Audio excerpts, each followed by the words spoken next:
everybody, what's going on? We know what happened last week. The biggest bomb in the NFL was the Tyreek Hill news, him going to the Miami Dolphins. Miami, what's up? Y'all got a $500,000 for me? I mean, I don't need the jet. I could fly there myself, but holla. Pittsburgh, I'm loyal to the soil. So if y'all want to get in the negotiation with Miami for me, I'm with it, okay? Let's talk. But yeah, so Tyreek Hill news, March Madness is still happening. Women and men, so don't forget about the ladies. And Pittsburgh was really quiet this week. We will talk about them too. So we got a lot to talk about. So let's go. Come on. What are you waiting for? Let's go. Things first, someone's going to ask me about my shirt. Someone, never, if I have a shirt on, someone always asks, what kind of shirt was that? It says Ncaa Harris on it. It's a hoodie. Yeah. Shout out to Ncaa. Okay, so first things first, Tyreek Hill. I mean, man, who saw that coming? Because I didn't. I knew that they were in negotiations. The Chiefs and him were in negotiations, and they were moving kind of slow. We knew they signed Juju, right? So we all thought it was gonna be him, Tyreek, Juju, Hardman. Like those are gonna be your top receivers, and of course there's Travis Kelce, right? So we thought that was gonna be the squad, right? Like and all of a sudden he's like, nah. They couldn't come to terms for whatever reason. And the news came out and things moved fast. It was like the news hit and then a couple hours, it was between the Jets and Miami. And I'm like, man, this man, and I said this online because I'm like, why do you go to the Jets? If you go to the Jets, it has to be either about money or you just want to stay in the league, okay? Because there's not a whole lot of winning culture there right now, or hasn't been for a while. So I just was always thinking, if I saw Tyreek going to the Jets, it means they're just gonna pay him a whole lot of money. That's why he's playing. But I don't see you going to the Jets because we're gonna win it. That can't be it right now. Anyway, so I figured Miami was a thing, and I wasn't even slightly amused with the fact that Pittsburgh would go after him because we cheap. So Miami is where he ended up, and they sent out a whole lot of picks. I know you heard the story a million times, so I'm not even going to go over it with you. A million of picks, a lot of picks. They won't be picking for a minute. But hopefully they'll be winning, and and if they're not winning, then they'll be getting rid of people and getting picks back. That's what I think will happen. So they're also signed an offensive lineman, I believe this week too, in Miami. So Miami is gathering up a pretty good squad, and they're still making cap space. So that's why I'm saying, holla at me, Miami. I'm available. You want me to work with these guys? You want me to give you some content? Holla at me, Miami. I'm good, okay? But anyway, nobody really cares about me. But look, I gotta state my claim. Pittsburgh, if you ain't ready, Miami might be ready. So, so goofy. Okay, anyway, back to it. So I'm excited for Miami. I think they're going to be a good contender in their division. They're going to give Buffalo a run for their money this year, as well as the Patriots, right? And then there's the Jets. We never know. You never know. You never know with the Jets. I'm trying to be optimistic here. But Buffalo didn't make a whole lot of moves. They did sign Bob Miller. The Patriots, they signed Malcolm Butler. They haven't made a lot of moves in free agency either. So Miami in that division has made the most moves, has made the most changes. And of course, it's because they have a new regime in town. So kind of expect it, right? So Tua is still their starting quarterback, and they signed Teddy Bridgewater to be the backup. So this is the most I've ever talked about the Miami Dolphins, and I know so much just because, following them and their fans, but I'm excited for them. I know it's been a long time coming, and it's, a joke that they've been bad for so many years, but I'm excited to see what happens and where they go. So good luck to the Dolphins fans. I'm going to see y'all in the playoffs maybe. For y'all, we're going to be there. So y'all got to make it.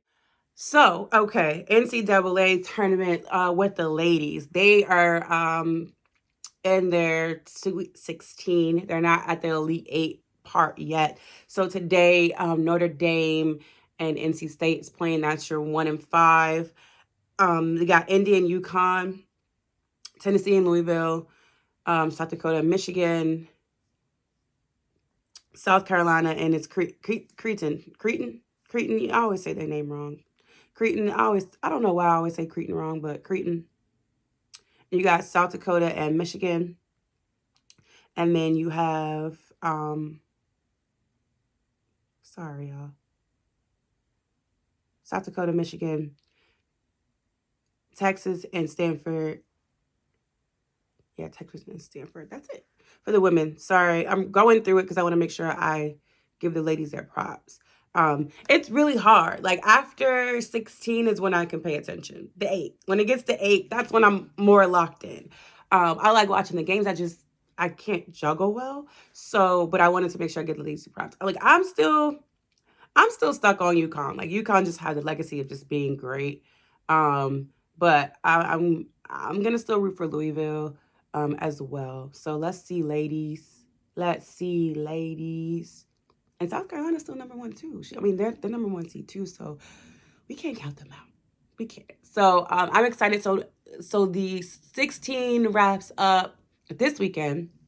And then the Elite 8 starts in a couple of days. So we'll be locked in on that, and we'll be able to give you some good content next week on these beautiful ladies. But you saw the image of who says women don't support women in sports, and it was the UConn shot and all the women in the crowd, and it was a beautiful shot. And I just think that we need to do more. We need to do more in women's sports. It's really tough. And I even need to do a better job about it. So it's not just on other people, it's on me as well. So I'm gonna work on that. I'm gonna do better. And now we'll talk about the guys. So everybody always talks about the guys. I'm kidding, but it's true. That's true. If you watched the guys last night, you know that St. Peter's has been doing their thing. And as much as I want to root for them as an underdog, it's also Coach K's last season. So it's just like, ugh. I had all of my picks right for yesterday as far as the men went. I had them all right except for I couldn't pick between UCLA and North Carolina. And I ended up picking UCLA, even though like I couldn't. I really wanted to pick both, but I couldn't. So I went with UCLA. So that was my only pick that I messed up with for this round for the guys. So you got games today. Let me just go ahead and get the guys up here. But you have their games today, and they are going to give you everything they got. You got Iowa and Villanova. You got Arkansas and Duke today. The U, Miami, and Kansas, and St. Peter's and North Carolina. That is going to be tomorrow. So those games are on. I'm excited for them all. We'll see what happens and what comes out of it, because I'm excited. Go underdog. I'm for the underdog, baby. Okay, last but not least is the Pittsburgh Steelers. So the Pittsburgh Steelers have been really, really quiet. They finally signed Ahkello Witherspoon's contract, 2-year deal. And what they've been doing all week has been hitting these pro days. So the pro days have been a big deal for the Steelers organization this week. They've been at the pit. The Pittsburgh won. They went to Malik Willis won. They went to Ole Miss. They didn't in abundance go to Ohio State. I think they did go to Cincinnati too. They were at pro days this week. That's what they were doing. Coaching staff, Mike Tomlin was all around pretty much the East Coast. They did go to Georgia too at these pro days. So that's what they've been doing, making noise there. A lot of organizations are, but as far as free agency, not too much going on there. Not too much going on besides Ahkello. Yeah. Been quiet on that front. So things are kind of simmering down across the NFL. We're getting closer and closer to the draft. The month of the draft is in a couple of days. So I'm excited. It's obvious they spent a lot of time looking at QBs this week. So is taking a QB at 20 still their game plan? Possibly. Seeing what's going to be there. I mean, there's like even Kyler Murray rumblings about him wanting to leave and go to North Carolina. So could that put North Carolina out of the hunt of a quarterback in the first round? Maybe. We'll see, y'all. I don't know. It's a lot going on behind the scenes, but it's really quiet in public. So you know what that means. Something exciting is gonna happen. That's all that means. So I'm excited. Still, like I said, it's always super early to tell right now. So let's sit back and relax and wait for things to kind of roll out. All right. So I will check you next time. We will be live on Tuesday, live on YouTube, live on Twitter. So make sure you're following. I tweet out the link, and you can join us whenever your heart desires on Tuesday. It's so fun to have everybody come in and we talk about what we love to talk about, which is sports. So come join us there. You know you're welcome to join us on Sports and Coffee. So make sure you're following on Twitter. We got some great things coming with that. And I'll see you guys next week. Bye.